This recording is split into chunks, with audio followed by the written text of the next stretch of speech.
mungkin teman-teman di sini juga ada yang sudah banyak berkenalan, ataupun teman-teman yang sudah dapat materinya di kuliahan ya, di bangku kuliah, ini juga ada di mata kuliah data mining kalau nggak salah ya. Karena CRISP DM ini ya merupakan cross industry standard process of data mining.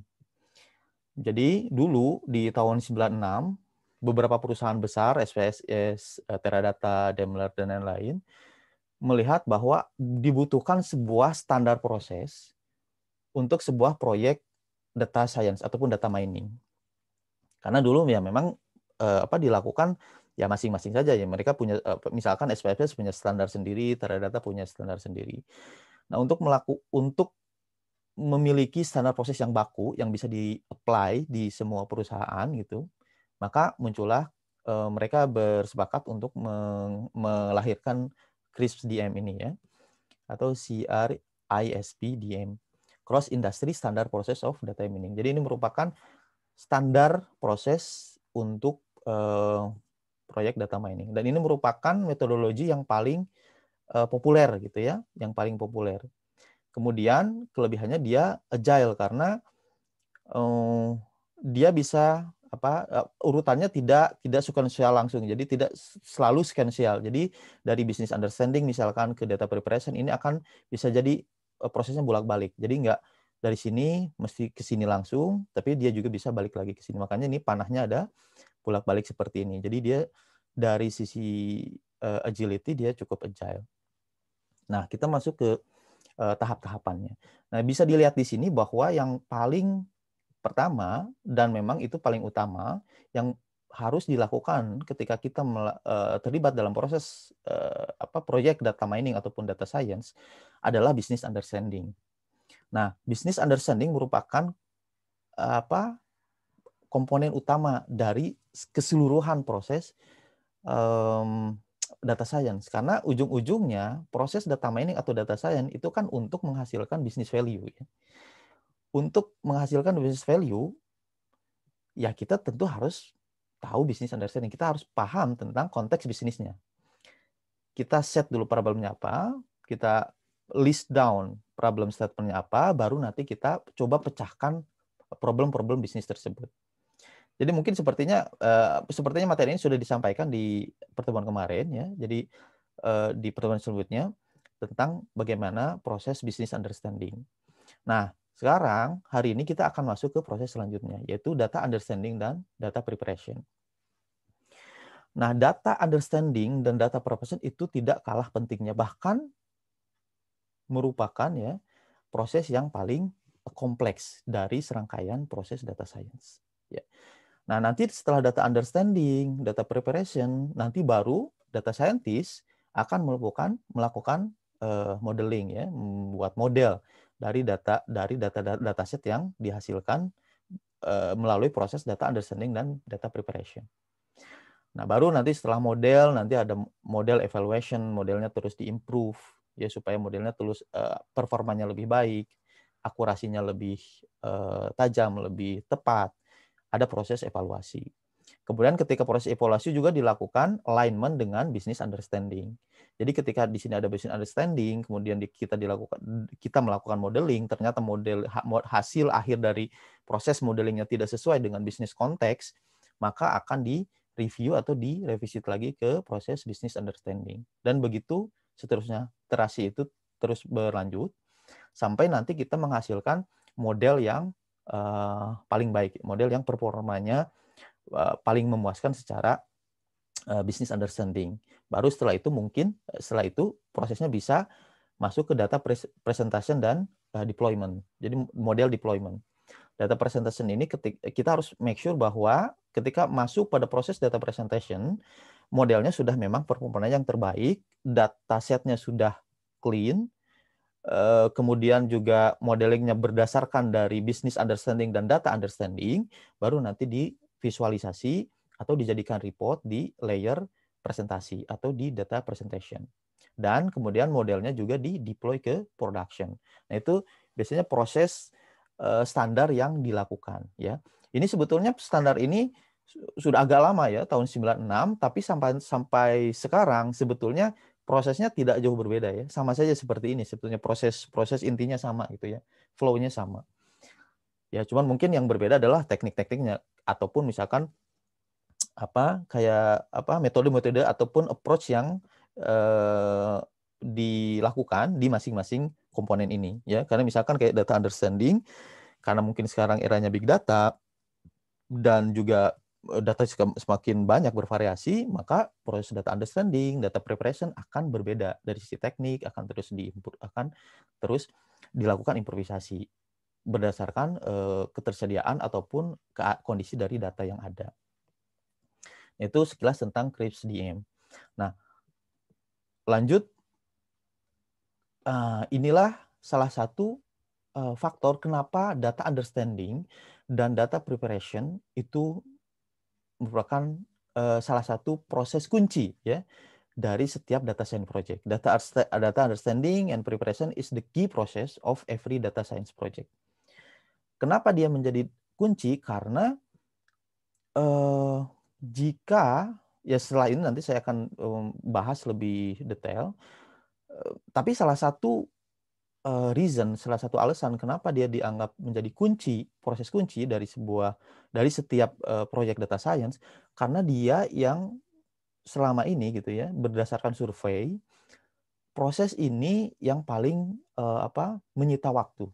Ya di sini bisa dilihat di pie chart di samping, what data scientists spend the most time doing, 60% itu di cleansing dan organizing data. Ya. Jadi ngebersihin data, pre-processing, nge-collect data, gitu, ngumpulin data, itu proses yang paling menyita waktu di proses data science. Meskipun kalau kita dengar data science, pasti langsung gambarannya tentang algoritma, machine learning, modeling, ya. Padahal modeling, ya, kita menentukan algoritma, kita membuat model, itu ya dari sisi waktu itu kecil saja gitu ya. Sebagian kecil aja, refining algorithm, building training set, mining. Di sini hanya tidak lebih besar dari proses cleansing tadi.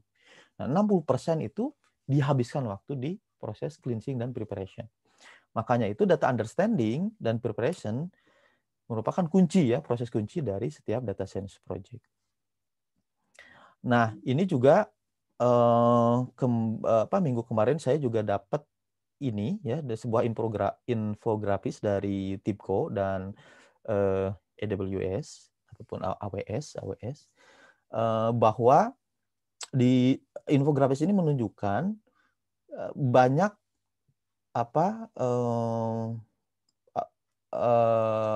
petinggi-petinggi perusahaan ataupun CXO di perusahaan itu hanya melihat data proses data science, hanya melihat ujungnya saja gitu ya, insight-nya saja ataupun hasil akhir dari proses data science ini. Seperti pohon ini ya hanya melihat pohon apel ini ya hanya melihat manisnya ataupun indahnya pohon apel ini, itu enaknya apel ini, tanpa mengetahui akar dari pohon apel ini gitu ya. Jadi kita tidak bisa mendapatkan pohon apel yang sangat manis, apel yang baik kalau akarnya tidak baik. Nah, sedangkan akarnya di sini ada data preparation and cleansing, ETL, ELT proses, data ops, kemudian juga ada data integration dan lain-lain ya. Nah, komponen-komponen ini yang biasanya luput dan tidak begitu diperhatikan di perusahaan, sehingga mereka hanya fokus ke atasnya saja. Padahal yang ini merupakan akar dari sebuah proses data science itu. Nah, di sini juga diperlihatkan 60% dari perusahaan berdasarkan survei yang dilakukan oleh TIBCO dan AWS, 60% dari perusahaan itu terkendala dalam proses data quality dan complexity. Jadi bermasalah dengan kualitas data. Bagaimana kita bisa mendapatkan insight yang baik, bagaimana kita bisa mendapatkan support terhadap decision making di perusahaan tersebut kalau kualitas data yang diproses itu tidak baik atau tidak dalam keadaan high quality of data. Nah, itu juga akan menjadi problem terpisah. Nah, kemudian juga di sisi lain ya, ketika kita ketika para manajer ataupun direktur meminta kepada tim data science, itu ujung-ujungnya mereka mau meminta report gitu ya, atau meminta insight. Untuk apa? Untuk memutuskan keputusan bisnis. Padahal, nah ini salah satu tweet yang baru ini saya juga dapatkan. No one ever made decision because of a number. They need a story. Jadi data visualisasi ataupun BI atau report itu kan sebetulnya kan hanya ujung-ujungnya kan terlihat seperti hanya number-number saja. Tapi yang penting sebetulnya, yang paling utama dalam proses decision making itu bukan number-numbernya itu atau bukan angka-angkanya itu, tapi story behind that number gitu ya. Jadi cerita di balik si angka-angka itu. Jadi kalau angkanya misalkan naik ataupun bisnisnya bisnis salesnya misalkan turun, ataupun misalkan prediksinya bakalnya misalkan A, prediksinya B, kan tidak, ketika menentukan keputusan bisnis tidak cukup dengan melihat hasil akhirnya itu gitu ya. Pasti para direktur, para manajer atau pemegang keputusan itu akan selalu melihat reasoningnya. Jadi alasan di balik angka-angka itu. Jadi make sure ketika kita melakukan insight, kita mempublish sebuah insight, kita juga tahu story behind insight tersebut gitu ya. Sehingga kita juga bisa menjelaskan ke stakeholder, ketika menjelaskan ke para manajer ataupun pemegang keputusan bahwa data ini dihasilkan dari proses-proses yang seperti ini. Nah, itu dari sisi visualisasi ataupun hasil akhirnya. Nah, kemudian kenapa si data understanding dan data preparation ini menjadi sangat penting dan menjadi tadi disebutkan menjadi kunci proses kunci ya. Nah, ini saya juga coba summarize ya dari kenyataan yang selama ini saya temui ya. Yang pertama, kenapa dia menjadi sangat penting data understanding dan preparation itu? Yang pertama, khususnya kita di Indonesia ya, itu terjadi sebuah paradoks dari big data ya. Jadi istilahnya the paradox of big data. Kita mendengar banyak sekali di seminar, event, ataupun bahkan yang sales gitu ya, jualan big data gitu. Oh, kita provide big data teknologi. Terus kemudian mereka bawain slide yang menunjukkan bahwa data itu growth sangat signifikan. Data itu sampai terabyte, petabyte gitu ya. Tapi volume itu sebetulnya kontradiktif dengan data availability. Jadi di perusahaan kadang-kadang kita dengar cerita tentang big data, banyak cerita tentang big data bahwa data itu terabyte bahkan zettabyte gitu ya di luar sana. Tapi sebetulnya kalau kita lihat konteksnya di perusahaan, kadang-kadang kita malah susah untuk mendapatkan data yang sesuai. Makanya di sana ada paradox of big data. Katanya big data itu banyak datanya volumenya besar gitu, volume yang sangat huge gitu ya. Tapi ternyata ketika kita cek di perusahaan ya, ternyata susah kita menemukan data. Ataupun bahkan jangan di perusahaan, di Indonesia aja ketika misalnya kita mau sebagai researcher ya, sebagai peneliti, kita mau mencari data gitu ya. Di Indonesia kadang-kadang kita juga agak susah mendapatkan data yang memang cocok untuk kebutuhan riset kita.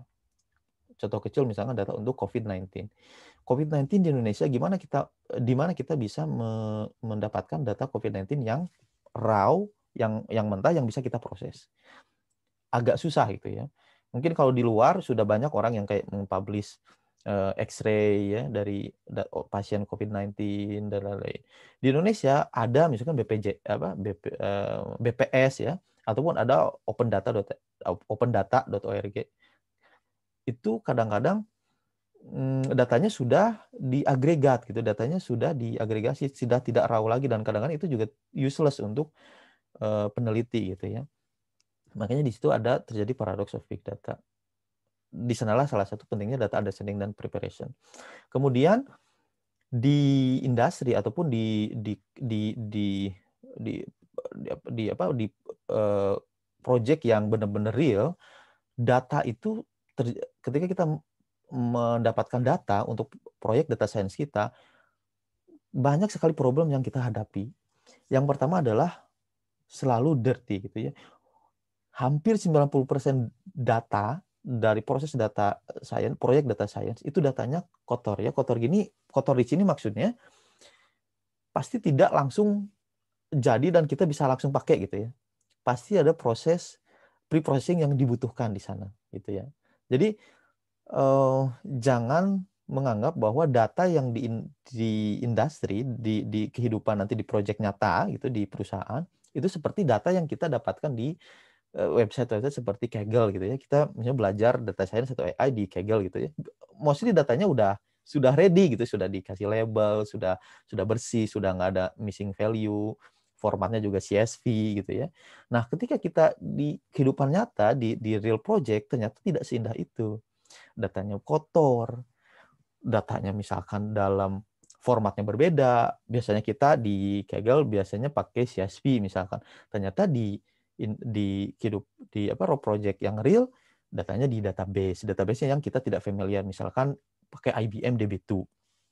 Atau kadang-kadang kalau di banking ya itu banyak sekali pakai sistem-sistem yang lama ya, misalkan AS400 dan lain-lain yang formatnya itu susah untuk di parsing.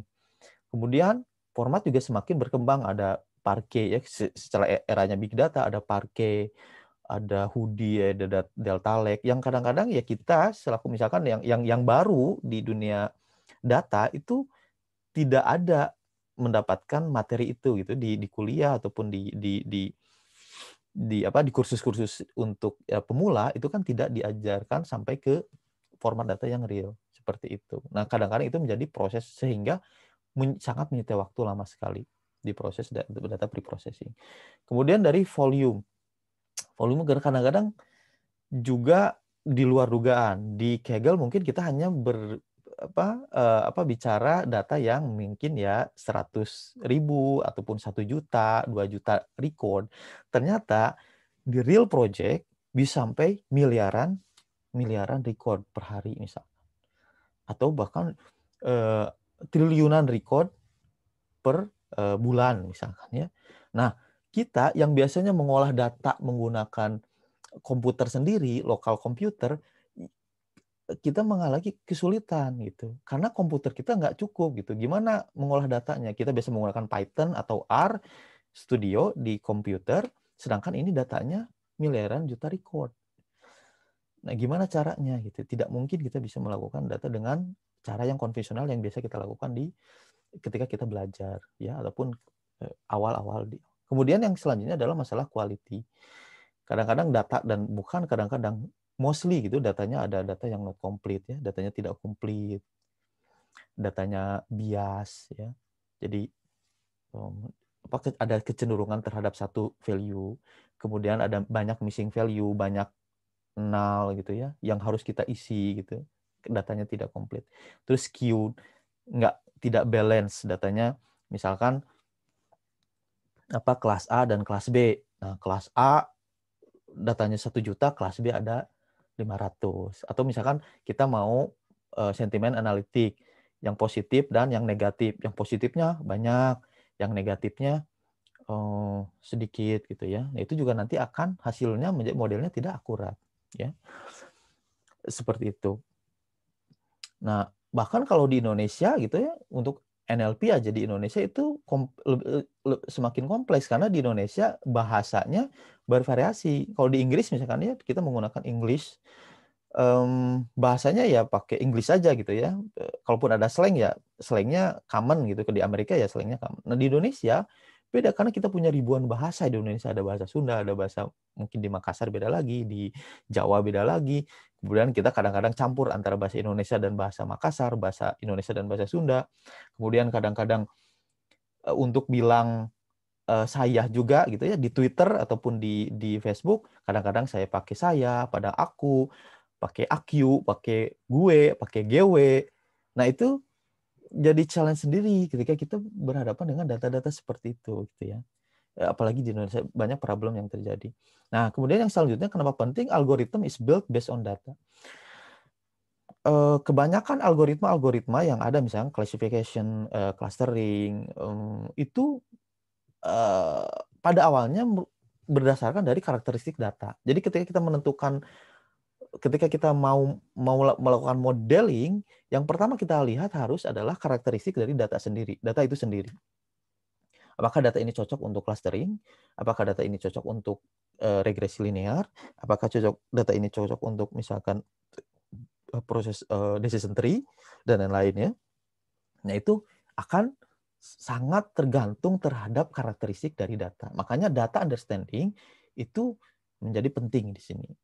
Dan ya tadi bahwa algoritma itu juga lahir dari data problem. Misalkan di NLP kita mau mencari data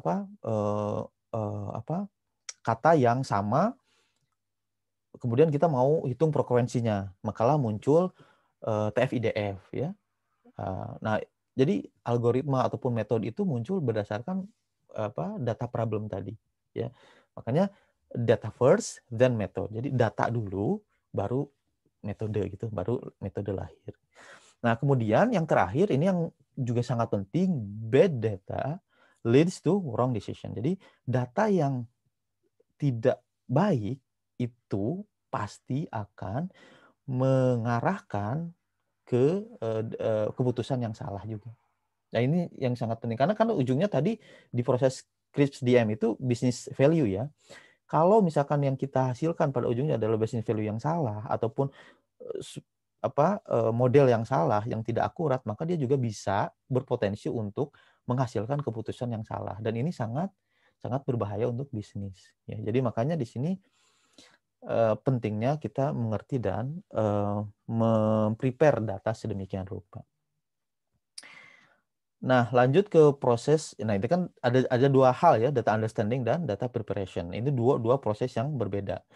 Nah, lanjut ke yang pertama tentang data understanding proses. Nah, di sini ada beberapa tahapan ya, ada beberapa step-step dalam proses data understanding.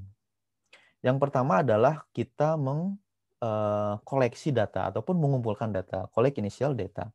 Kita misalkan ada business question, ada business problem, atau misalnya ya ada masalah yang mau kita pecahkan di bisnis, maka yang pertama kita lakukan adalah kita cari datasetnya di mana. Ya, untuk mendukung dalam proses solving bisnis problem ini, datanya kira-kira yang mana yang bisa kita kumpulkan ya, yang harus kita kumpulkan. Nah, yang pertama kita harus cari datanya. Setelah datanya dapat, kita koordinasi dengan data owner ya, karena di perusahaan ataupun di enterprise, di industri, data itu kan ada ownernya ya, karena nanti kita berbicara dengan data governance. Tidak semua data itu terbuka untuk semua orang. Di sana ada data governance, data sales itu atau data HR itu hanya terbuka untuk orang-orang tertentu saja. Makanya kita harus kontak ke data owner. Sebagai data scientist ya ataupun data engineer, kita harus berkoordinasi dengan data owner juga. Kita kontak, kemudian setelah kita kontak, kita request data access. Jadi kumpulkan datanya, kontak data owner, kemudian request untuk data access. Setelah aksesnya dapat, apa yang kita lakukan? Kita melakukan investigasi ya. Kita melakukan step yang selanjutnya yaitu describe data. Jadi kita melakukan mengenerate report tentang data tersebut ya. Kita melihat datanya, recordnya ada berapa, misalkan per hari ada berapa, per bulan ada berapa ya. Kemudian setiap kolomnya kita investigasi, oh ini kolom A, kolom B, kolom C maksudnya apa. Nah, itu koordinasi dengan tadinya data owner. Kemudian data formatnya dalam bentuk apa? Apakah database? Kalau database-nya disimpannya di mana? Kemudian dalam bentuk database apa? Oracle, MySQL, Postgres dan lain-lain. Kemudian data freshness ya. Si datanya update-nya per kapan? Apakah per hari ataukah per bulan ya? Kapan terakhir diupdate datanya? Nah, itu juga data freshness ya, di situ dicek. Kemudian yang terakhir granularity dari data tersebut. Apakah si data ini sudah diagregasi per bulan atau bisa sudah di group by per bulan atau per tahun, ataukah masih raw gitu ya, masih data transaksi yang mentah. Nah, ini juga harus dicek ketika kita melakukan report terhadap data. Nah, setelah itu masuk ke proses selanjutnya, yaitu explore data. Kita eksplorasi data pattern-nya, polanya seperti apa ya. Apakah ini sudah ada label, apakah belum ada label. Nah, ketika distribusinya seperti itu, kolom A misalkan, distribusinya seperti apa, ya. Kita ada beberapa value, distribusinya seperti apa. Kemudian korelasi dari setiap fields, misalnya field A dan field B, apakah ada korelasi di sana atau tidak. Yang terakhir adalah kita mendeteksi skewness ataupun keseimbangan dari data tersebut. Apakah data ini skew atau enggak, condong ke satu value atau enggak. Itu kita eksplorasi di sini, karena itu nanti akan menentukan algoritma yang mana yang akan kita apply gitu ya. Contoh ketika ada korelasi, ketika ada skewness harus kita lakukan, dan itu juga berpengaruh kepada proses pre-processing yang akan kita lakukan ya. Kemudian setelah kita explore data, kita verify data quality. Kita pastikan datanya memang kualitasnya bagus ya. Akurasinya ya. Akurasi itu dari misalkan ada logic bisnis, yaitu dia bagus akurasinya. Misalkan ada tanggal lahir, kemudian juga ada kolom umur. Tanggal lahirnya misalkan di situ tercantum 2000 ya, tahun 2000. Tapi di umur ternyata dia umurnya misalkan di situ tercantum 50 tahun. Nah, secara data akurasi ini kan tidak akurat ya. Masa lahir di tahun 2000 tetapi dia di umurnya di set 50 tahun. Nah, secara data akurasi ini berarti tidak baik ya, tidak akurat. Nah, itu nanti harus dicek. Kemudian uniqueness atau distinctness. Jadi si data ini unik atau enggak, jangan sampai nanti ada data yang duplikasi. Karena kan kadang-kadang di proses insert data itu ada kesalahan entry data gitu ya, datanya double gitu. Sehingga datanya nanti malah jadi bias gitu ya. Karena ke satu sisi karena dia duplikat. Kemudian konsistensi ya. Konsistensi seperti ya tadi kayak umur dan tanggal lahir gitu ya. Timeliness itu maksudnya ya datanya tepat waktu nggak datangnya. Misalkan kita mau memproses datanya tiap hari jam 1 malam. Nah, kita harus make sure bahwa si datanya sudah ready jam segitu, jam 1 malam ya. Karena kan di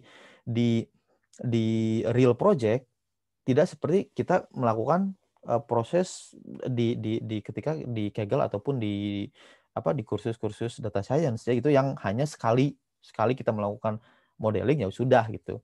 Nah, di real project kita harus menjadwalkan pemrosesan data tersebut.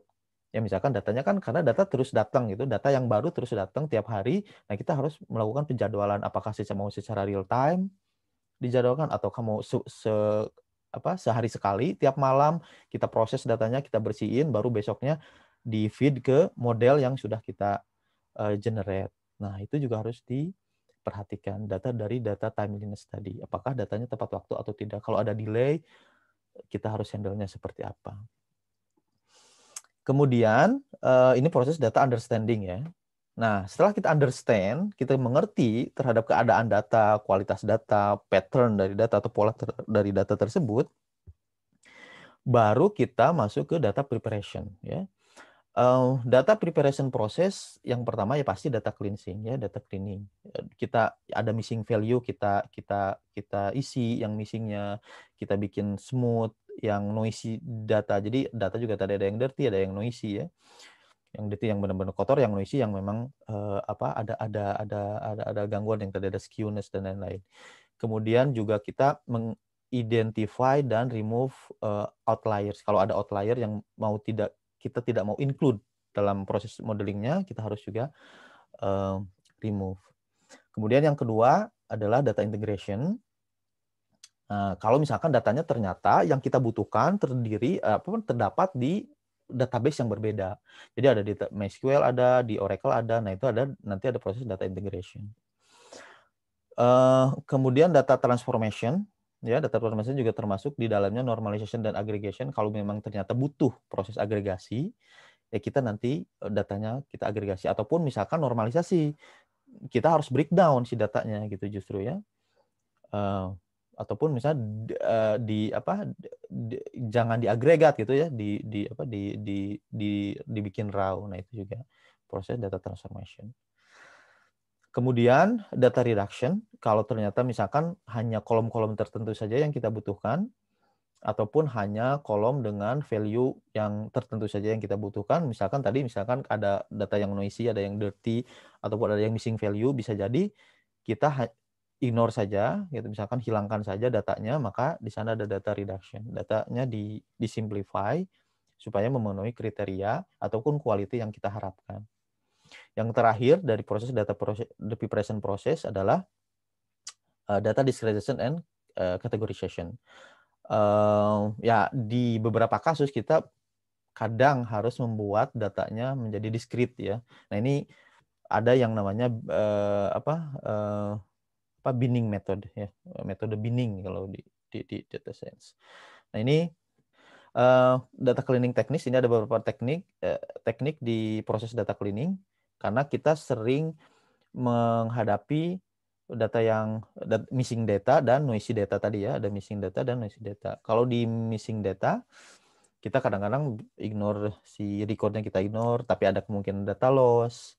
Kemudian juga kita harus fill ataupun mengisi secara manual ataupun secara otomatis untuk missing value ya. Secara manual kadang-kadang itu pasti akan time consuming dan itu bahkan invisible dan impossible untuk data yang huge gitu, yang udah miliaran record kan nggak mungkin kita manually missing filling di missing values ya. Kemudian otomatis ya kadang-kadang juga kita isi dengan secara otomatis, misalkan ya udah data yang missing kita tag dengan unknown data ataupun unknown kategoris kadang-kadang itu. Itu salah satu teknik saja. Selanjutnya untuk noisy data ada binning, tadi kita dibikin discrete, ada number yang ini kita bikin discrete atau kita bikin beberapa bin kategorisasi terhadap numerical data. Kemudian kadang-kadang juga kita menggunakan clustering untuk melakukan grouping beberapa values yang hampir mirip, regression untuk bikin smooth dan lain-lain. Nah, ini sebenarnya data cleaning teknik mungkin teman-teman sudah familiar dengan ini ya. Nah, yang saya mau highlight di sini adalah ini ya. Kalau melihat dari proses tadi agaknya panjang gitu. Seorang data scientist tidak mungkin bisa menghandle itu semua ya. Karena data scientist kan kita fokus di algoritma, kita sebagai data scientist fokus kita di modeling ya. Nah, data cleansing preparation itu di dunia nyata itu ada proses yang sangat-sangat kompleks dan itu tidak mungkin dilakukan oleh seorang data scientist sendirian ya. Makanya di sini harus butuh kerjasama ya. Di sana ada data engineer, data scientist dan platform engineer. Jadi di dunia nyata tenang saja gitu, data scientist itu tidak sendiri ya. Nah, tapi kadang-kadang ada problem juga di beberapa perusahaan yang tidak mengetahui atau tidak mengerti tentang hal ini. Jadi menganggap bahwa data scientist adalah Superman gitu ya, dia bisa semuanya. Jadi saya mau enable AI ataupun machine learning di kantor saya. Ya udah kita hire data scientist. Jadi dipikirnya mungkin data scientist bisa melakukan semuanya gitu ya. Bahkan padahal malah justru bakal ini jadinya tidak baik untuk di sini karena data scientist nanti akan terlalu fokus di banyak hal gitu ya, di data preparation, data cleansing dan lain-lain ya. Meskipun data cleansing dan data preparation tetap menjadi bagian dari proses data science dan data scientist juga harus ada pengetahuan tentang itu dan memang kadang-kadang kita juga data scientist juga melakukan itu gitu ya di dunia nyata pun.